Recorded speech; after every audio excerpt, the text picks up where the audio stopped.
Excel PU college ಗುರುವಾಯಿನಕೆರೆ, ಕರ್ನಾಟಕದ number 1 PU college. Admissions open now. ವಿಧಾನ ಪರಿಷತ್ ಎಲೆಕ್ಷನ್ನಲ್ಲಿ BJP ಶಾಸಕರ ಅಡ್ಡ ಮತದಾನ ಮಾಡಿದವರ ಪತ್ತೆಗೆ ಈಗ ಸತ್ಯ ಶೋಧನಾ ಸಮಿತಿ ರಚನೆಯಾಗಿದೆ. ತಂಡದಲ್ಲಿ 3 ಸದಸ್ಯರಿದ್ದಾರೆ. ಸಿಟಿ ರವಿ ನೇತೃತ್ವದಲ್ಲಿ ರಚನೆ ಆಗಿರುವಂತಹ ತಂಡ ಇದು.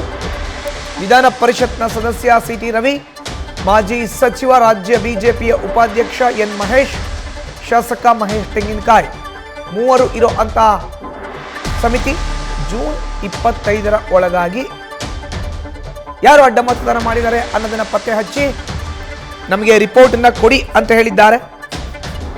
ಖುದ್ದು ಬಿಜೆಪಿ ರಾಜ್ಯಾಧ್ಯಕ್ಷ BY ವಿಜಯೇಂದ್ರ. ನಿನ್ನೆ ರಚನೆಯಾಗಿದೆ 3 ಸದಸ್ಯರ ತಂಡ. ಈಗ ಕುತೂಹಲ ಏನು ಅಂತ ಹೇಳಿದ್ರೆ, ಅಡ್ಡ ಮತದಾನ ಮಾಡಿದವ್ರನ್ನ ಹುಡುಕೋದು ಹೇಗೆ? ಈಗ ಚುನಾವಣಾಧಿಕಾರಿಗಳೇನೋ ಮಾಹಿತಿ ಕೊಟ್ಬಿಟ್ಟಿದ್ದಾರೆ. ಅಡ್ಡ ಮತದಾನ ಮಾಡಿದ್ರ ಬಗ್ಗೆ ಚುನಾವಣಾ ಪ್ರಕ್ರಿಯೆಯಿಂದ ಅಂತೂ ಯಾವುದೇ ಕಾರಣಕ್ಕೂ ಗೊತ್ತಾಗೋದಿಲ್ಲ. ನಾವೊಂದು ಇನ್ಸುಲೇಷನ್ ಟೇಪ್ ಮಾದರಿಯ ಟೇಪ್ನ ಬ್ಯಾಲೆಟ್ ಪೇಪರ್ಗೆ ಬಳಸಿರ್ತೀವಿ, ಅಲ್ಲಿ ಕ್ರಮ ಸಂಖ್ಯೆ ಗೊತ್ತಾಗೋದಿಲ್ಲ. ಜೊತೆಗೆ ವೋಟ್ ಹಾಕಿದ ಮೇಲೆ ಅದು ಯಾರಿಗೂ ತೋರಿಸ್ಲಿಕ್ಕೂ ಬರಲ್ಲ. ಗೌಪ್ಯ ಮತದಾನ, ರಹಸ್ಯ ಮತದಾನ ಅಂತ ಹೇಳಿದ್ದಾರೆ. ಈಗ ಸವಾಲಿರೋದು ಸತ್ಯಶೋಧನಾ ಸಮಿತಿಯ ಮುಂದೆ ಬಿಜೆಪಿಯ ಶಾಸಕರು ಏನು ಅಡ್ಡ ಮತದಾನ ಮಾಡಿದ್ದಾರೆ ಅಂತ ಹೇಳಲಾಗ್ತಾ ಇದೆ. ಅಡ್ಡ ಮತದಾನ ಮಾಡಿದ್ಯಾರು ಅನ್ನೋದನ್ನ ಐಡೆಂಟಿಫೈ ಮಾಡೋದು ಹೇಗೆ?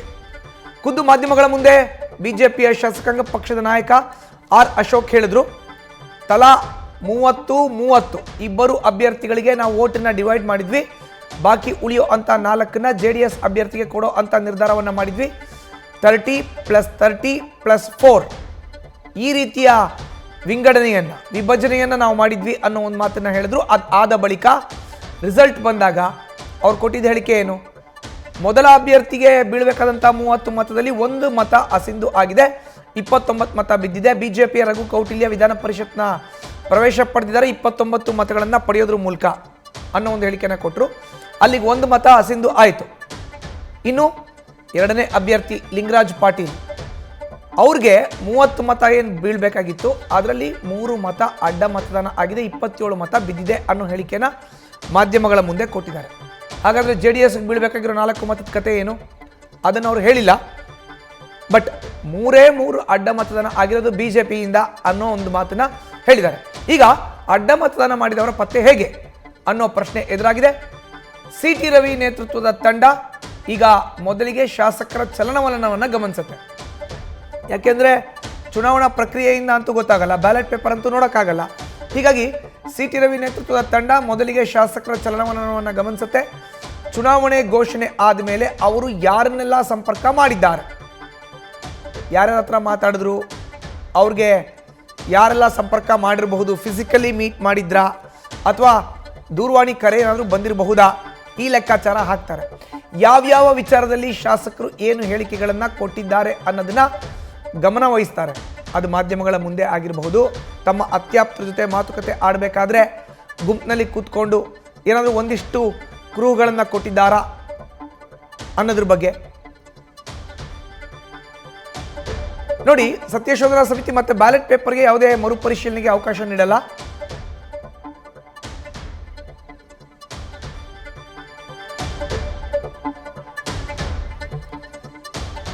ಇನ್ನು ಯಾರೆಲ್ಲ ಏನು ಹೇಳಿಕೆ ಕೊಟ್ಟಿದ್ದಾರಲ್ಲ ಶಾಸಕರು, ಅದ್ರ ಬಗ್ಗೆ ಯೋಚನೆ ಮಾಡ್ತಾರೆ.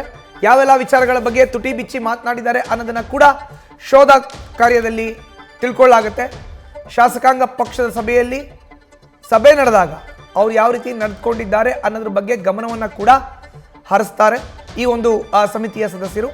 ಇಷ್ಟೇ ಪ್ರಕ್ರಿಯೆ ಹೊರತು ಇನ್ಯಾವುದೇ ಕುರುಹುಗಳು ಅವರಿಗೆ ಸಿಗೋದಿಲ್ಲ. ಇಷ್ಟೇ ಅಂಶಗಳ ಮೇಲೆ ಅಡ್ಡ ಮತದಾನ ಮಾಡಿದವರನ್ನ ಹುಡ್ಕೋಕ್ಕೆ ಸಾಧ್ಯನಾ ಅನ್ನೋ ಪ್ರಶ್ನೆ ಕೂಡ ಎದುರಾಗುತ್ತೆ.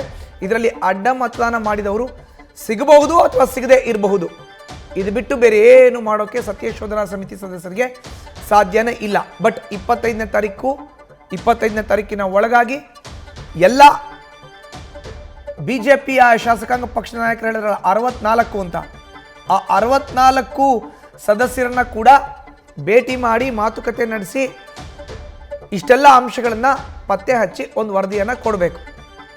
ಸೊ ಹೇಗಾಗುತ್ತೆ, ಏನಾಗುತ್ತೆ ಕಾದು ನೋಡಬೇಕಾಗಿದೆ. ಸಾಕಷ್ಟು ಕುತೂಹಲ ಇದೆ. ಈಗ ಅಡ್ಡ ಮತದಾನ ಮಾಡಿದವ್ರು ಯಾರು, ರಹಸ್ಯ ಮತದಾನ ನಾವು ಒಂದನ್ನ ಇಲ್ಲಿ ಗಮನಿಸಬೇಕಾಗುತ್ತೆ, ಬ್ಯಾಲೆಟ್ ಪೇಪರ್ನ ಮತಪೆಟ್ಟಿಗೆಗೆ ಹಾಕ್ಲಿಕ್ಕಿಂತ ಮುಂಚೆ ಶಾಸಕರ ಕೈನಲ್ಲಿ ಇದೆಯಲ್ಲ ಬ್ಯಾಲೆಟ್ ಪೇಪರ್, ಅಲ್ಲಿ ನೋಡಿ ಒಂದು ಕಪ್ಪು ಪಟ್ಟಿ ಕಾಣುತ್ತೆ, ಅದೇ ಆಕ್ಚುಯಲ್ ಆಗಿ ಬ್ಲ್ಯಾಕ್ ಟೇಪ್, ಸೀರಿಯಲ್ ನಂಬರ್ ಮೇಲೆ ಅಂಟಿಸಿರೋ ಅಂತ ಟೇಪ್ ಅದೇ.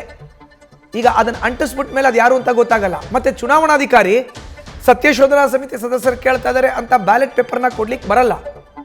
ಇದು ಚುನಾವಣಾ ಆಯೋಗದಿಂದ ಅನುಮತಿಯನ್ನು ಪಡಿಬೇಕಾಗತ್ತೆ. ಯಾರಾದರೂ ಕೋರ್ಟ್ಗೆ ಹೋದರೆ ಮತ್ತೆ ನೀವು ಮರು ಎಣಿಕೆ ಮಾಡಿ ಅಂದಾಗ ಮಾತ್ರ ಕೋರ್ಟ್ ಆದೇಶನ ಪರಿಪಾಲನೆ ಮಾಡಬೇಕಾಗುತ್ತೆ ಚುನಾವಣಾಧಿಕಾರಿ. ನ್ಯೂಸ್ ಫಸ್ಟ್ ನಿರ್ಭೀತಿಯಿಂದ ನಿಮ್ಮ ಪರವಾಗಿ.